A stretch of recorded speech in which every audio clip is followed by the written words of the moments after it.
amintirile în trecut încearcă să mă cheme pe drumul lung și cunoscut. Mai trec din vreme în vreme, deasupra casei tale ies, și azi aceleași stele ce-au luminat atât de des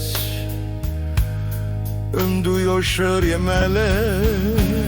Și peste arbori răsfirați răsare blânda lună ce ne găsea îmbrățișați, șoptindu-ne împreună. A noastre inimi înșurau credință pe toți vecii, când pe cărări se scuturau de floare liliecii.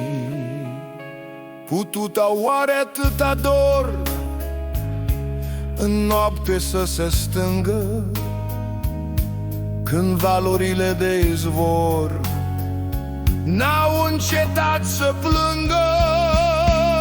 Când luna trece prin stejar, urmând mereu în cale, când ochii tăi tot încă mari se uită dulci și galezi.